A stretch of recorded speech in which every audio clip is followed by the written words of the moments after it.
Dan tiada Tuhan hanya aku. Tiada Tuhan hanya aku. Yang lain semua bukan Tuhan. Lembu bukan Tuhan, kobra bukan Tuhan, matahari bukan Tuhan, gajah bukan Tuhan, api bukan Tuhan, pokok besar bukan Tuhan. Yang Tuhan hanya aku, kata Allah. Barang siapa tiada sabar atas balaku. Erti balak tu bukan kayu balak. Balak tu artinya musibah. Siapa tidak sabar di atas musibah yang aku turunkan, kata Allah. Dan tiada syukur atas nikmatku. Kamu tak syukur dengan nikmat aku. Dan aku telah bagi nikmat aku tak terkira banyaknya. Wa in ta'uddu ni'matallah la tuhsuha, kata Allah dalam ayat lain. Barang siapa, kalau sekiranya kamu nak hitung nikmat Allah, nescaya tiada terkira oleh kamu. Jadi dah banyak benar nikmat Allah tu, kita tak syukur pula lagi dengan nikmat Allah. Dan tiada redha dengan hukumku, tak redha dengan hukum Allah. Allah bagi hukum wajib, hukum haram, hukum makruh, hukum sunat, hukum harus, tapi dia tak mau menerima hukum Allah. Yang wajib dia tak nak menerima, lalu ditinggalkannya. Hukum haram dia tak nak menerima, lalu dibuatkannya juga. Hukum makruh dia tak nak menerimanya, lalu dilaksanakan juga dalam hidup dia. Hukum sunat dia tak nak menerima, lalu ditinggalkannya juga. Hukum harus dia tak apa, dia buat sambil lewa saja yang harus. Siapa tak redha dengan hukumku, maka ambil olehmu akan Tuhan yang lain daripada aku, kata Allah. Ada ke Tuhan lain dari Allah?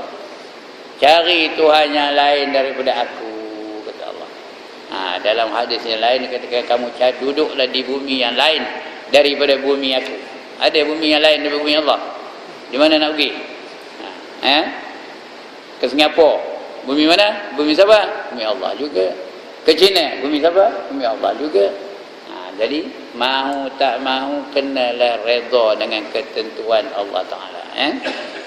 Seronok ke tak seronok ke, kenalah terima apa ketentuan daripada Allah Subhanahu Wa Ta'ala.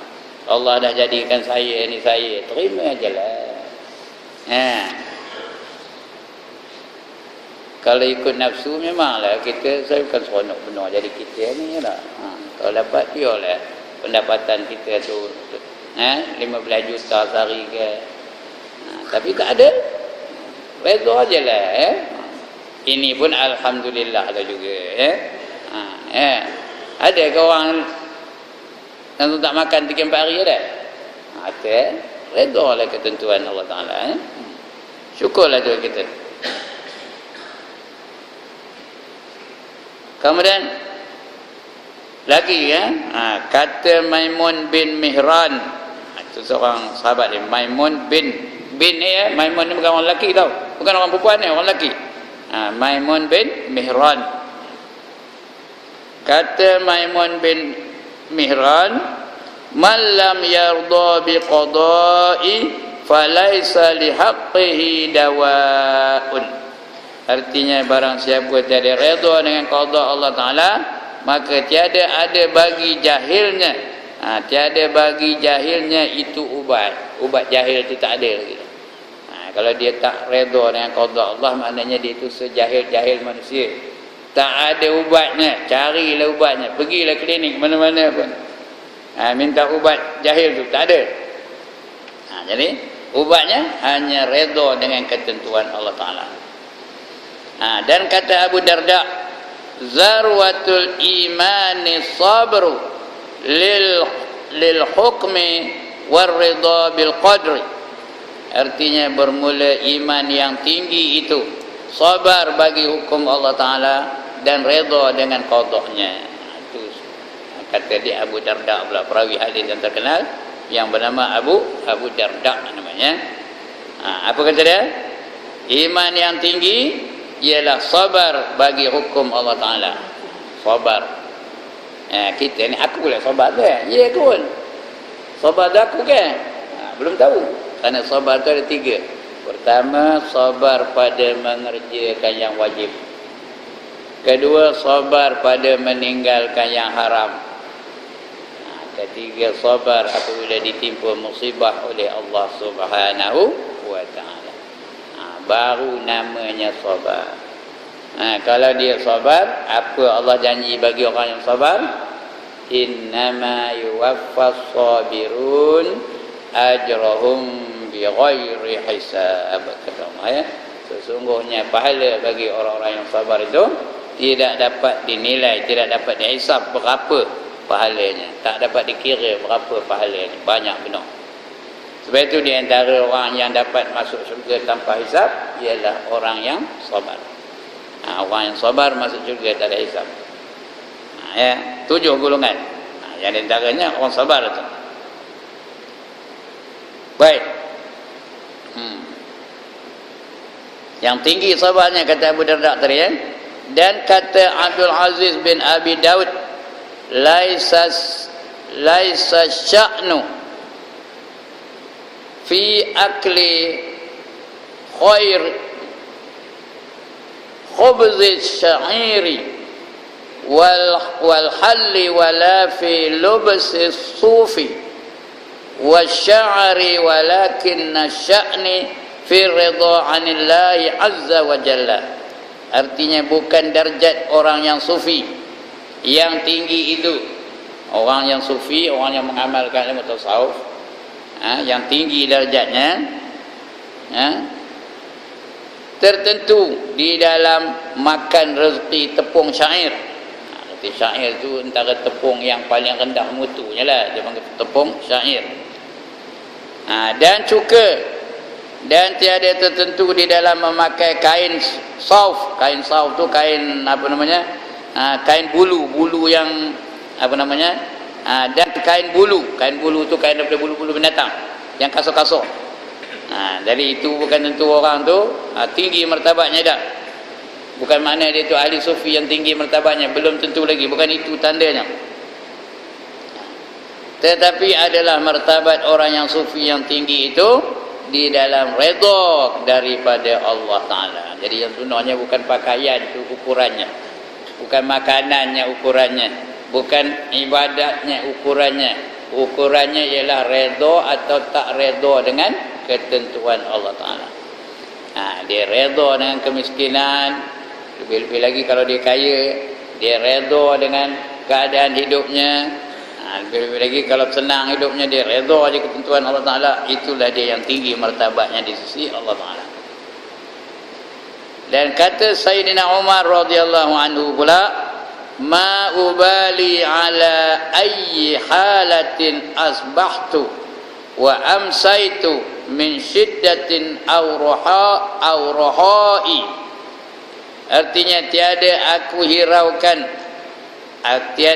hiraukan atas barang apa kelakuan di dalam berpagi-pagi dan di dalam berpetang-petang, sama ada daripada kesusahan atau di dalam kemurahan, yakni adalah aku redha daripada segala perbuatan itu, sama ada ia di dalam bala atau di dalam nikmat.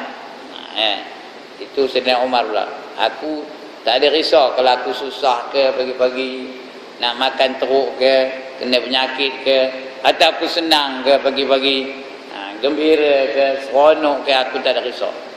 Yang aku nak amalkan ialah aku redha dengan ketentuan Allah Ta'ala. Kalau Allah bagi aku nikmat, aku syukur. Kalau Allah bagi aku musibah, aku sabar. Kalau Allah bagi aku taat, aku redha. Kalau Allah bagi aku maksiat, aku segera taubat. Di kopi itu kita ni, itu tanda redha lah tu. Bila dapat nikmat, apa buat? Syukur. Bila dapat musibah, apa buat? Sabar. Bila boleh berlaku taat, apa buat? Redha dengan ketentuan Allah Ta'ala. Bila terbuat maksiat, apa buat? Cepat-cepatlah taubat kepada Allah Subhanahu Wa Ta'ala. Kalau ini boleh kita amalkan, selamatlah kita dalam kehidupan di dunia dan kehidupan di akhirat. 4 situasi, 4 ubatnya. Sekali lagi, bila dapat nikmat, syukur. Bila dapat musibah, sabar. Bila boleh berlaku taat, redha. Bila terbuat maksiat, taubat. Jadi ada ubat belaka. InsyaAllah selamat dah dalam kehidupan di dunia ni. Itu kata Sayyidina Umar. Jadi aku tak ada risau. Bukanlah risau aku, kata Umar, ya. Tiada aku hiraukan atas barang apa kelakuan di dalam berpagi-pagi. Apa saja nak berlaku pagi-pagi, berlakulah. Aku tak ada heran. Susah ke, senang ke, seronok ke, menyedihkan ke, aku tak heran, kata Sayyidina Umar. Dan juga perbuatan petang-petang, dan juga di dalam berpetang-petang, sama ada daripada kesusahan atau di dalam kemurahan. Kemurahan itu kesenangan lah. Yang ini adalah aku redha daripada segala perbuatan itu. Sama ada ia di dalam bala, dalam kesusahan, dalam musibah, atau di dalam nikmat. Dapat nikmat pun aku redha juga. Dan bala pun aku redha juga, kata Sayyidina Umar. Ya. Dan kata Fudail, ini satu seorang sahabat lagi namanya Fudail. Idza stawa 'indahul man'u wal mata'u faqad radiya 'anillahi ta'ala. Artinya apabila bersamaan padanya tegah dan beri, tegah ke, bagi ke, tak bagi ke, tegah dan beri, maka sesungguhnya telah redha ia akan Allah. Dia minta orang bagi ke tak bagi ke, dia redha dengan ketentuan Allah Ta'ala. Kita kalau tak bagi dia orang macam, saya nak pinjam duit dengan mak, tak bagi macam, ngamuk, kodekut, bakhil, tapi orangnya redha, Allah ada tentukan. Yang buka hati dia siapa? Allah Ta'ala. Yang nutup hati dia siapa? Allah Ta'ala. Redha aja. Itu yang sebenarnya baru dinamakan redha, kata dia Fudail.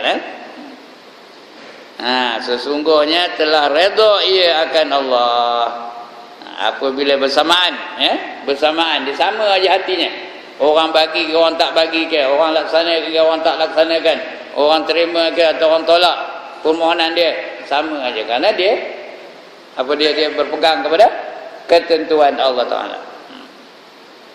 Kemudian banyak kata sahabat lagi ni, ya. Dan kata Ja'far bin Sulaiman Ad-Dhi'i, namanya Sulaiman Ad-Dhi'i, bagi Rabi'ah, bagi Rabi'ah, dia mencerita tentang Rabi'ah. Famata yakunul abdu radiyan anillahi ta'ala qalat idza kana sururuhu bil musibati misla sururihi bin ni'mati. Artinya bila ada hamba Allah itu redha daripada Allah Ta'ala, maka berkata ia apabila ada sukanya dan kena bala itu seumpama sukanya itu dengan dapat nikmat. Ini lagi hebat. Ya, dia kena musibah macam dapat nikmat, tak ada rasa apa-apa. Rumah terbakar, sedap-sedap, seronok aja dia, senyum aja dia. Macam dapat nikmat. Ya. Rumahnya terbakar, mentokar curi dia orang, macam baru dapat berim. Ada kau itu? Kalau ada, itu dah orang redha namanya. Itu kata siapa tadi? Kata dia Ja'far bin Sulaiman. Ya, saya macam boleh lah, ngamalkan tah lah, macamnya boleh, ngaji orang senang je. Ngatukkan bibir atas dengan bibir bawah, nak ngamalnya belum tahu lagi. Taklah kalau Ustaz Mastur dia amal, tak tahu saya. Ini dia. Kalau serupa aja, sama ada dapat nikmat atau dapat balak, serupa aja. Menerima saja, ini ketentuan dari Allah Ta'ala, katanya. Cakap boleh lah, hati boleh ke? Cakap tu boleh lah, saya boleh cakap kejap nah. Tapi kalau betul lah berlaku, boleh ke kita merasakan seperti serupa aja, dapat balak dan dapat nikmat? Mudah-mudahan main dan insya-Allah dia positif. Betul je kita nak kan? Kita nak orang yang positif. Selipar je pun hilang di masjid. Allah. Selipar je pun hilang pun ngamuk je. Okey, ini kata Ja'far bin Sulaiman. Seumpama sukanya itu dengan dapat nikmat. Nampak tu? Syahdan. Ini cerita lain. bermula makna suka hati akan segala qada Allah Ta'ala dan qadarnya, itu tak ada qadar tu ya, sekira-kira tiada ia menyangkali, menyangkali, tadi dia menyangkal akan segala perbuatan yang diperlakukan Allah atasnya. Dia tak menyangkal, kenapa Allah jadi begini, tak patut begini, tak ada. Tak ada komplain dengan Allah Ta'ala. Dia tidak menyangkal ketentuan Allah Ta'ala. Dan orang lain, tak ada pula nyalahkan orang lain juga. Ni kamu je pasal lah kau jadi begini, tak ada ya. Dengan Allah pun tak ada menyalahkan, dengan orang lain pun tak ada dia menyalahkan. Ya. Tiada menyangkali akan segala perbuatan yang diperlakukan Allah atasnya dan orang lain daripadanya, kerana sekalian perbuatan yang wuku' itu yang berlaku, ya, waqa'a itu wuku' di dalam dunia ini, sekalian perbuatannya, dan wajib ia redha akan perbuatannya itu perbuatan Allah Ta'ala. Dan jangan ia menyangkali akan dia, jangan komplain apa saja ketentuan dari Allah Ta'ala. Ini tuan-tuan dan puan-puan bukannya menafikan usaha dan ikhtiar ya. Usaha juga, ikhtiar juga. Tapi sudah usaha dan ikhtiar, serahkan kepada Allah Ta'ala. Jangan menyangkal keputusan Allah Ta'ala. Bukan maksudnya duduk menong, lantaklah kalau Tuhan nak bagi rezeki, dapatlah juga. Aku tak projek pun dapat rezeki. Itu jabariah namanya. Ini setelah dia berusaha, tapi tidak juga berjaya. Ya. Macam orang mancing ikan lah, bekerja-kejam dia meletakkan pancing itu dalam sungai, tapi dipagut beda. Terimalah ketentuan Allah Ta'ala. Ya, saya sebelah, mak sebelah, dia cop, kadang-kadang ikan keli, kadang-kadang ikan bau, kadang-kadang ikan kawan, kadang-kadang ikan sepat. Saya bekerja-kejam, pagutnya beda. Ya, lepas tu tukar mai duduk sini bagi saya duduk tempat fikir kata. Saya pun pergi tempat dia pun pergi tempat kita. Ya, dia pula saya apa itu juga berjam-jam. Itu dah ketentuan Allah Ta'ala lah. Kita dah usaha ikhtiar tapi tak menjadi, kita serahkan kepada Allah Subhanahu Wa Ta'ala. Bab tawakal kata apa itulah. Kan kita belajar bab tawakal tu macam tu. Terimalah ketentuan Allah Subhanahu Wa Ta'ala. Sudah nak rezeki dia apa itu, nak saya ni tak ada rezeki, letak tu serah kepada Allah. Tapi letak juga pancing tu, bubur juga umpan. Dia tak nak ngenek, tak ada edak. Itu terima itu namanya redha namanya. Kalau komplain Allah tak patut, itu tak jadi tu. Kalau dia komplain dengan Allah Ta'ala. Baik.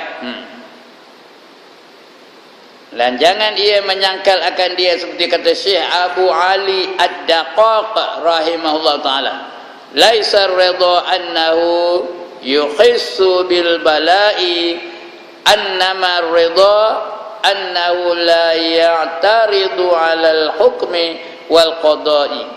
Artinya tiada disyaratkan bagi redha itu bahawa tiada merasa ia akan kesakitan. Bukan tak ada rasa sakit.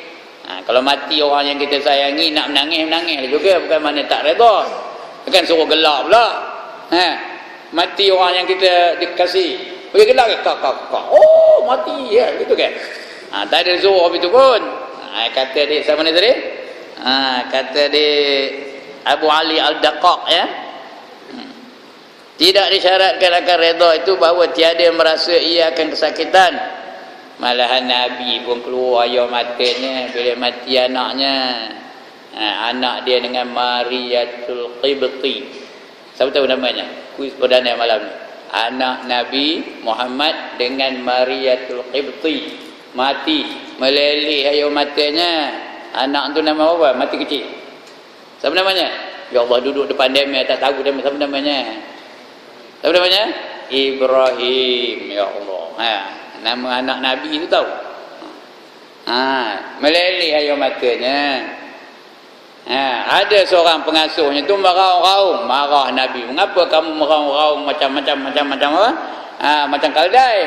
Asal aku tengok kamu pun meleleh air mata kamu, kata itu tak ngapa, kata Nabi. Setakat keluar air mata tak ngapa. Yang salah tu meraung-raung, meratak-ratak. Itu yang salah. Jadi bukan maknanya seronok kita kalau ada kematian orang yang kita kasihi. Patut menangis lah juga, sedih lah juga, rasa sakit hati lah juga. cuma dia tidak menampakkan apa, menyangkali keputusan Allah Ta'ala. Itu yang salah dia. Ya, tidak disyaratkan bagi redha itu bahawa tiada merasa ia akan kesakitan, balak sakit juga ya. Kena balak tu.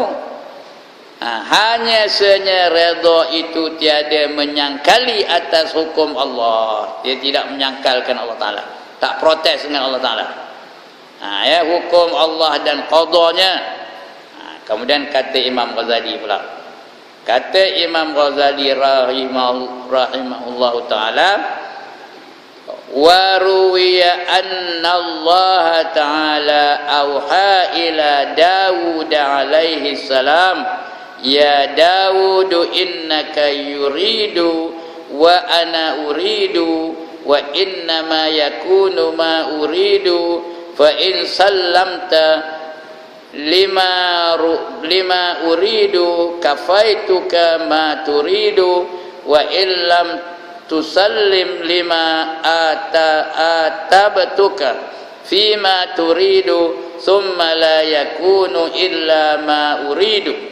Artinya, dan diriwayatkan oleh setengah ulama, dia tak sebut siapa nama ulamanya ya, kata di Imam Ghazali, diriwayatkan oleh setengah ulama bahawasanya Allah Ta'ala itu bertitah kepada Nabi Daud alaihissalam dengan firman-Nya, hai Daud, engkau berkehendak di dalam engkau berkehendak dan aku berkehendak, engkau pun berkehendak dan aku pun berkehendak, dan hanya senya yang ada jadi itu barang yang aku kehendaki.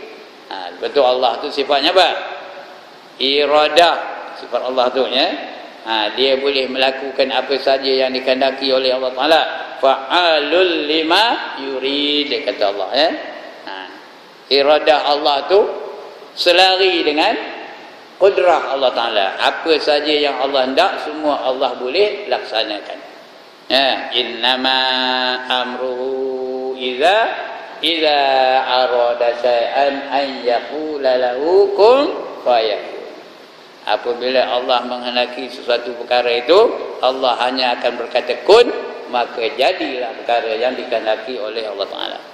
Itu kata Allah nabur Nabi Daud, kamu pun berkehendak, aku pun berkehendak, tapi kehendak aku terjadi, kehendak kamu belum tahu. Kalau aku izinkan baru jadi, kalau tak jadi. Ini maksudnya. Engkau berkehendak dan aku berkehendak, dan hanya senya yang ada jadi itu barang yang aku berkehendak. Barang yang aku berkehendak akan dia. Maka jikalau engkau serahkan akan daku bagi barang yang aku kehendaki, barang yang aku kehendaki itu, nescaya aku cukupkan barang yang engkau kehendaki itu. Maknanya kamu berkehendak, aku pun berkehendak, tapi yang aku yang jadi. Jadi apa salah kamu serahkan kehendak kamu itu kepada aku, supaya aku jadikan. Ini janji Allah kepada Nabi Daud dan aku berkehendak, yang jadi itu yang kehendak aku kan ya. Jikalau engkau serahkan akan daku bagi barang yang aku kehendaki, kamu serah kepada aku, apa yang aku hendak jadi. Jadi kamu tak ada kecewa, kamu tak ada orang hangat, kamu tak ada rasa apa-apa, kerana kamu dah serah kepada aku, apa yang aku hendak jadi. Jadi patutnya begitu ya.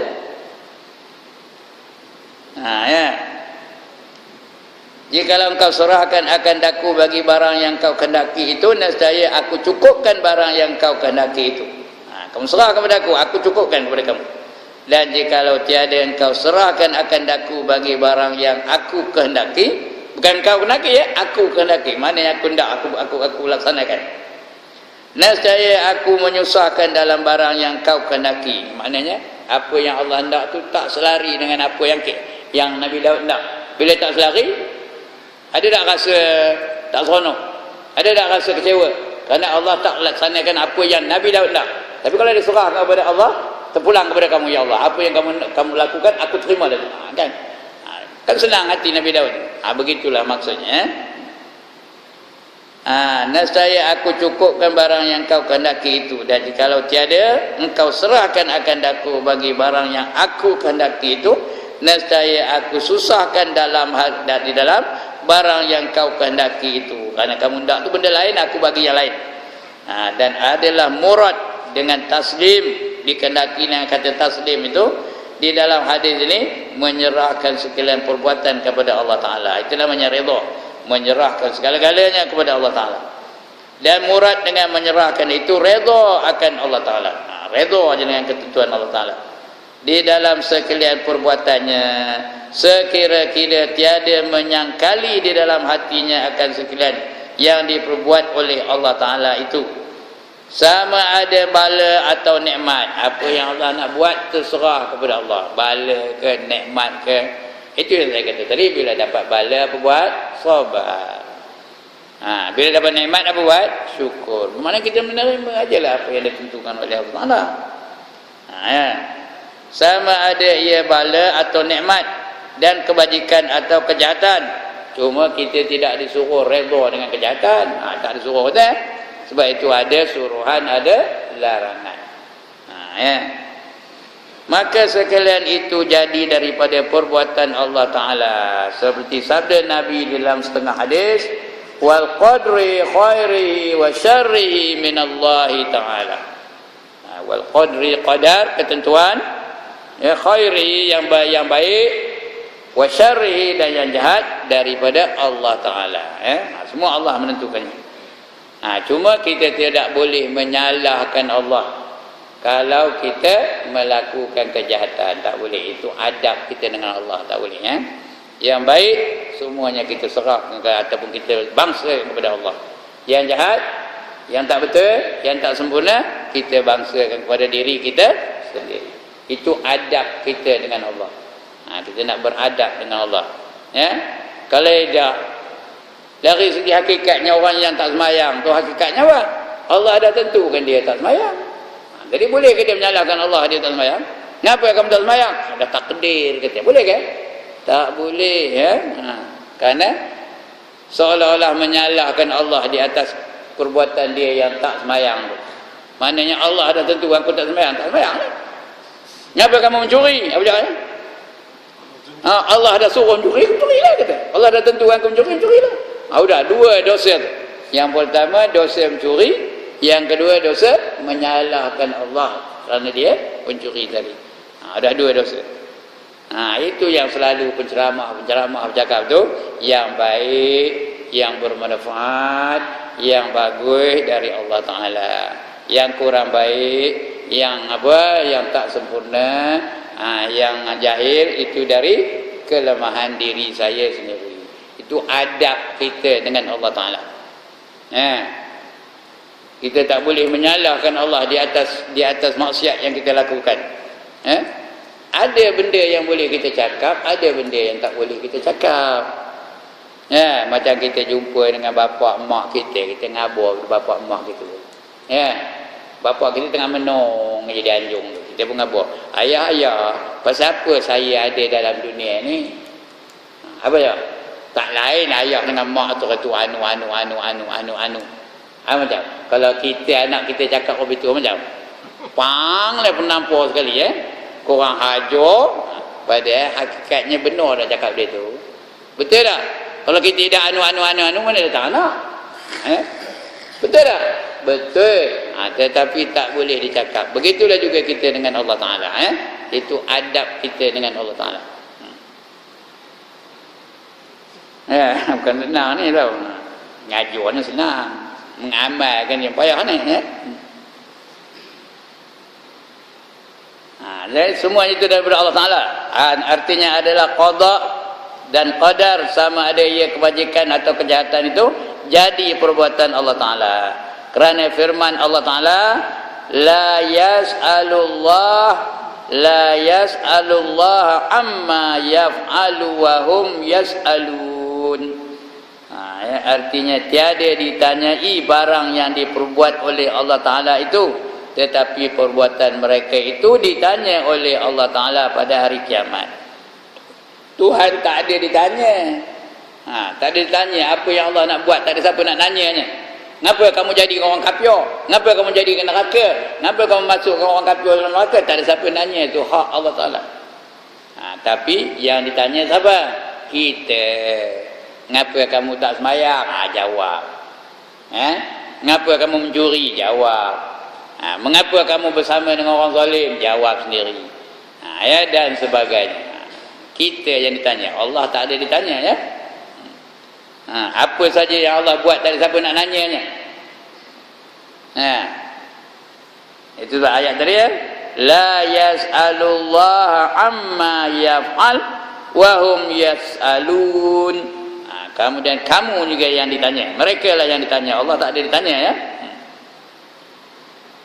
Tetapi perbuatan mereka itu ditanya oleh Allah Ta'ala pada hari kiamat nanti. Kerana inilah berkata Sayyidina Anas radhiyallahu anhu dengan katanya, khadamtu Rasulullah sallallahu alaihi wasallam ashra sinina fama qala li syai'in fa'altuhu lima fa'altahu wala li syai'in lam af'alahu lima la fa'altuhu wala qala fi syai'in wa kana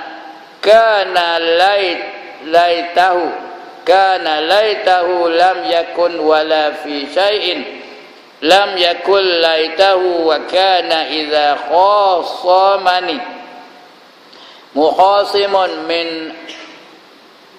min ahlihi yaqulu da'uhu law qudiya syai'un lakan. Artinya aku berhadam akan Rasulullah, artinya aku menjadi pembantu kepada Rasulullah, aku menghambakan diri aku kepada Rasulullah sallallahu alaihi wasallam 10 tahun. Ya, asyara sinin, 10 tahun dia berhadam dengan Rasulullah. Ya, siapa orang tadi? Anas bin Malik, berhadam dengan Rasulullah 10 tahun. Sahabat-sahabat dulu ramai yang berhadam dengan Rasulullah. Begitu juga dulu tok guru tu ada yang berhadam dengan mereka. Tok guru tu ada dulu dah bukan kenari ya. Dulu tu ada yang mana pergi tok guru tu ikut dia. Berhadam dengan tok guru. Ini mungkin juga dia berhadam dengan tok guru tu 10 tahun. Maka tiada pernah ia berkata bagiku, bagi yang aku perbuat akan dia, mengapa engkau perbuat akan dia? Tak pernah ditanya Rasulullah kepada Anas, ngapa buat gini, tak ada pernah tanya. Ngapa engkau berbuat gini, tak ada. Dan tiada pernah ia berkata bagiku sesuatu yang tiada aku perbuat. Tak ada juga ditanya, ngapa kamu tak buat ni, tak buat ini, tak pernah. Ngapa kamu buat pun tak ditanya, ngapa kamu tak buat pun tak ditanya dari Rasulullah. Mengapa tiada engkau berbuat akan dia? Dan tiada pernah ia berkata dalam sesuatu yang telah ia jadi itu, yang telah ada jadi itu, mudah-mudahan ada ia jadi. Tak ada. Tak mana Nabi dia kata kalau begini, kalau kita ni banyak ni kalau kalau ini takkan jadi begini, kalau ini takkan jadi begini. Rasulullah tak pernah kalau. Dalam kamus Rasulullah tu tak ada perkataan kalau. Yang ada siapa? Kita. Kalau dah aku ngaji betul-betul kemarin tak ada jadi orang ini. Kalau aku rajin kemarin tak ada lah macam ini. Orang dalam neraka semua betul juga. Kalau aku rajin beriman dan Muhammad Saleh tak ada aku masuk neraka. Itu kalau. Tapi Rasulullah dengan Anas ni tak pernah dia nyebut kalau pun tak ada. Mudah-mudahan. Kalau tu mudah-mudahan lah. Mudah-mudahan ada jadi. Dan apabila marah akan daku adalah orang yang marah daripada ahlinya. Dia marahkan aku tu macam dia marahkan ahli dia. Marah sayang ke marah benci? Marah sayang lah tu. Macam dia marahkan ahlinya. Kita marahkan isteri kita, sayang ke benci? Ya Allah, dia tak ada isteri ke ni? Ni tak ada isteri, saya tahu. Marah sayang ke marah benci? Marah sayang. Begitulah Rasulullah dengan Anas. Kalau dia marah pun marah sayang kerana Allah Ta'ala. Bukan saja nak marah maka sabda Rasulullah sallallahu alaihi wasallam itu bagi mereka itu, tinggalkan olehmu akan dia, kerana jikalau dikehendaki Allah Ta'ala dalam qada'nya dan qadarnya akan jadi sesuatu nescaya adalah ia itu jadilah. Kalau Allah nak jadikan, jadilah tu. Kalau dah tak ada jadi, terserah kepada Allah Subhanahu Wa Ta'ala. Itu riwayat daripada Anas ni Anas bin Malik seorang sahabat besar namanya Anas bin Malik. Tapi maknya lebih masyhur lagi. namanya Ummu Sulaim. Itu Anas bin Malik ya. Baik. Syahadan. Apa itu syahadan? Ketahui. Bukan ketahui, bermula. Ketahui olehmu, syahadan tu bermula. Setengah tempat kitab ni syahadan bermula, dia tak apalah tu. Dia ulangan. Ketahui olehmu bahawasanya tiada lazim dan berredha akan hukum Allah Taala itu, dan qadanya itu redha akan maksiat. Ini dah saya kata tadi ya. Bukan makna kita kena redha dengan maksiat. Ngapa kamu nari? Apa jawab? Udah ketentuan Allah, udah takdir, aku narilah. Ngapa kamu berzina? Entah. Kan ada satu bahasa itu. Ngapa kamu zina? Udah rezeki dari Allah katanya. Oh ilah, itu rupanya ya Allah. Begitu dia punya alasan. Udah rezeki dari Allah katanya. Aku takkan lepas peluang rezeki itu katanya. Ada tak orang cakap betul? Dia minta macam sahabat pun. Tak boleh apa betul? Tiada lazim daripada redha akan hukum Allah Ta'ala itu, dan qadanya itu redha akan maksiat dan kufur. Kerana segala maksiat dan kufur itu ada baginya dua jalan. Satu jalan kepada Allah Ta'ala, iaitu sekira-kira kufur dan maksiat itu jadi daripada qada Allah Ta'ala dan daripada kudratnya, maka wajib atas kita redha kan jalan itu, jalan ini, dan satu jalan kepada hambanya. Satu bagi Allah Ta'ala, lagi satu bagi hamba. Bagi kita wajib kita apa? Mengelakkan diri daripada perbuatan maksiat, perbuatan kufur. Kerana ada tak perintah dari Allah Ta'ala? Ada tak janji dari Allah Ta'ala? Ada. Jadi kita dah tahu janji itu, buat juga ngapa?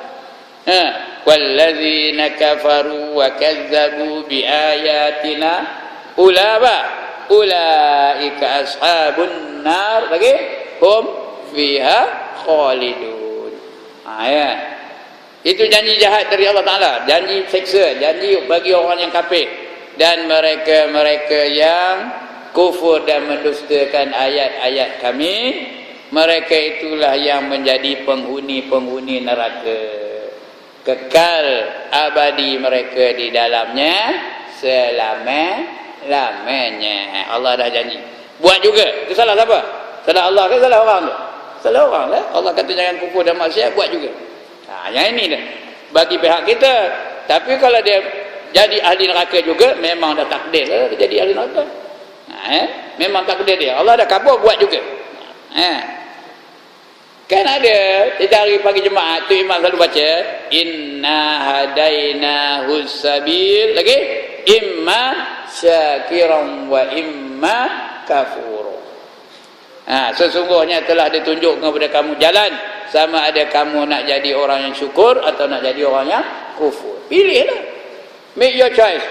Kamu nak jadi orang syukur, ini jalannya. Nak jadi orang kufur, ini jalannya. Pilih nak yang mana. Allah dah bagi jalan kepada kita. Sengaja dia nak pergi jalan kufur, itu terpulang ke dia lah. Jangan disalahkan Allah nanti kalau dia masuk ke dalam neraka. Begitu. Jadi bukan maknanya redha dengan maksiat, tak boleh. Kerana firman Allah Ta'ala wala yarda li ibadihil kufr. Artinya apa? Dan Allah Ta'ala tiada redha bagi hambanya akan kufur. Itu dia. Wala yarda li ibadihil kufra. Surah Az-Zumar ayat 7. Ini ada saya catat, yang di atas itu tak catat. Artinya Allah Ta'ala tiada redha bagi hambanya akan kekufuran. Dan lagi firman Allah Ta'ala, innallaha la ya'muru bil fahsya'. Allah tak pernah menyuruh. Innallaha la ya'mur, Allah tak pernah menyuruh bil fahsya', dalam perkara-perkara yang membawa kepada kekejian. Allah tak menyuruh kita buat yang keji. Artinya dan Allah Ta'ala tiada redha bagi hambanya akan kufur. Dan lagi firman Allah Ta'ala innallaha ya'muru bil fahsya', bahawasanya Allah Ta'ala tiada menyuruh akan hambanya itu dengan berbuat kejahatan, dan tiada menyuruh akan berbuat segala yang mungkar, yakni segala maksiat. kerana segala maksiat dan kufur dibangsakan oleh syarak kepada hambanya. Itu apa, jalan redha kepada hamba. Hamba ni disuruh apa? Suruh buat beriman dan beramal soleh. Itu bangsa kepada hamba. Kita tak tahu qada Allah tu, tak tahu. Sebab itu disuruh kita buat yang terbaik. Disuruh kita tu buat yang terbaik. Pasal kita tak tahu apa ketentuan Allah Ta'ala, jadi buatlah yang terbaik. Macam cerita orang mancing tadi juga. Dia tahu ke dia dapat ke tak dapat? Tak tahu. Jadi dia kena buat yang terbaik saja. Ngapa? Azan. Okey.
Sambung ke apa?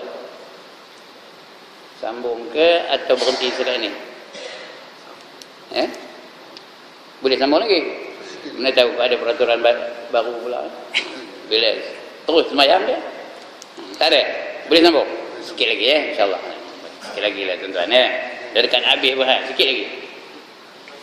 Ini lepas ni bulan 8 pula baru nak boleh. Baik. Sambung sikit.